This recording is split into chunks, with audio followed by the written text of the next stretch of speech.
挣脱的黑夜手一盏孤灯。 Someone shared, in April of 1993, I took a China Eastern Airlines flight from Shanghai to Los Angeles. When the plane flew over the Bering Strait, the co-pilot of the plane accidentally deployed the stats and the plane lost control at an altitude of around 10,000 meters, resulting in 2 deaths and dozens of serious injuries. Later, the pilot wanted to make an emergency landing at a Russian airport but was refused. In the end, the U.S. Air Force opened its airbase.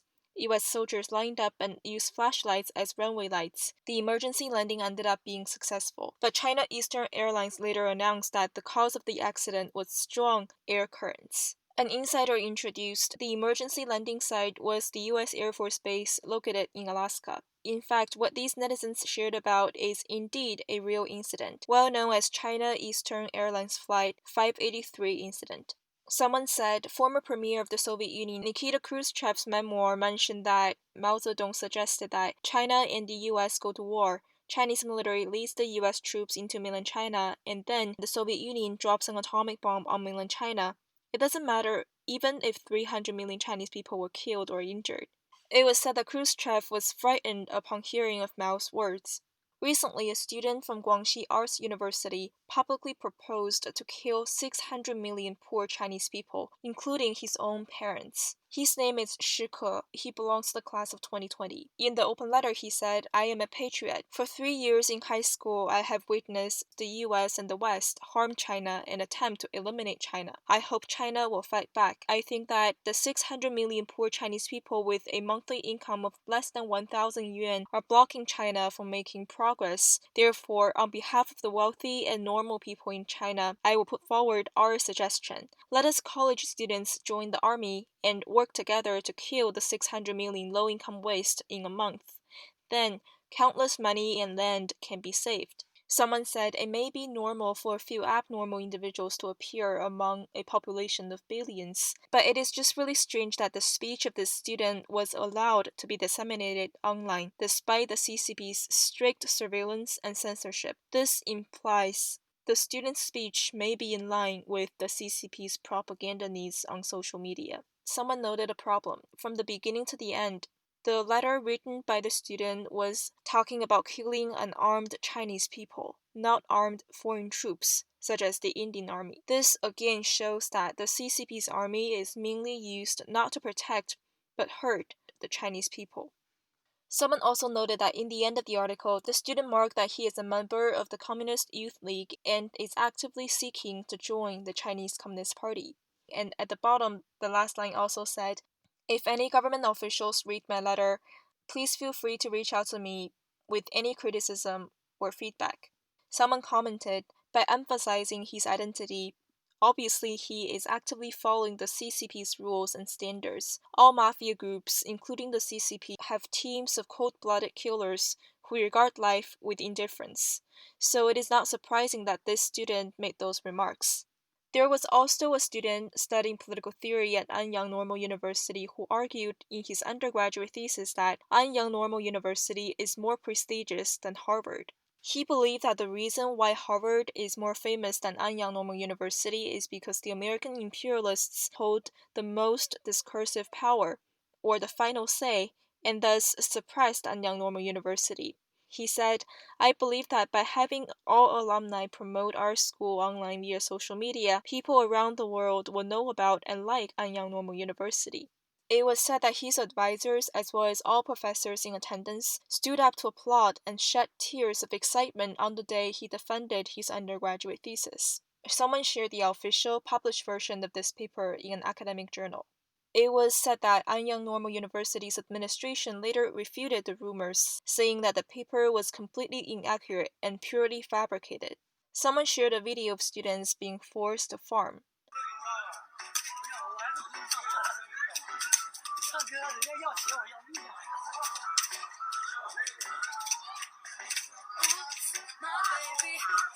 Someone said it's eye-opening to see that in modern times there are still mandated to farm like this. Recently, the CCP has also begun to target ordinary people's homesteads. This banner on the wall says, the more homesteads you occupy, the more you have to pay. This one says the homestead is not an ancestral enterprise, but a public asset. Someone shared a question once asked by an elderly farmer from Wuhan City at a court. He said, "This land belonged to my family in the Qing dynasty. It also belonged to my family in the Republic of China era. Even when the Japanese invaded, it still belonged to us. How come when you, the Chinese Communist Party, began to rule, our land became yours?"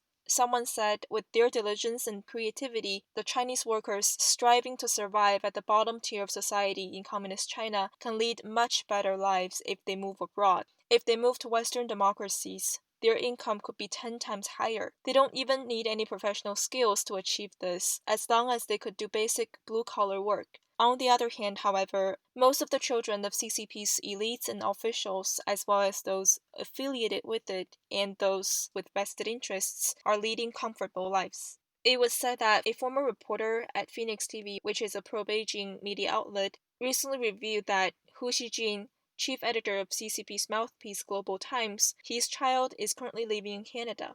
Some media have analyzed and estimated that Hu Xijin's annual income is more than 10 million.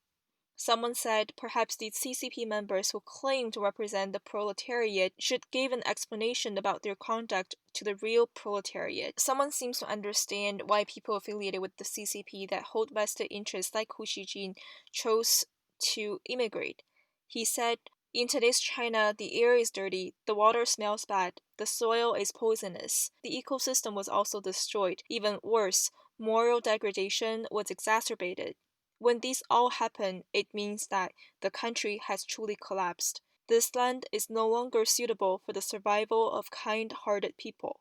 The CCP understands this. So do those people with vested interests. This is why their relatives have chosen to immigrate one after another. At the current time, the Chinese people are actually ruled by a group of foreigners' families. Someone said, "The current state of society in China is really not suitable for normal people to live in.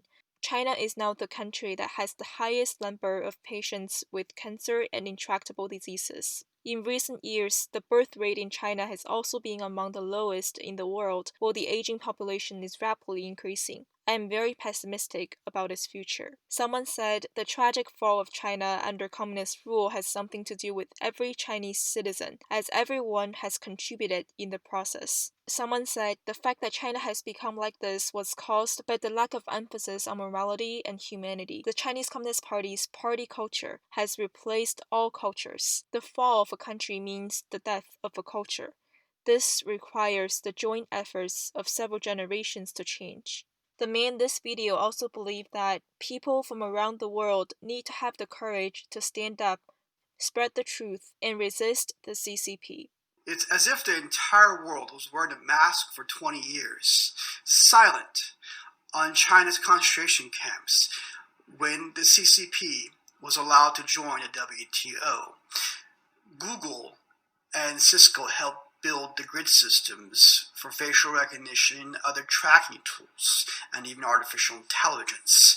Its citizens, including Falun Dafa practitioners, Tibetans, Uyghurs, Christians, and even the common citizens who were not even religious, were hunted, quarantined, put in camps, tortured, gang raped, killed for the organs while they're still alive. The entire world, Wall Street was complicit.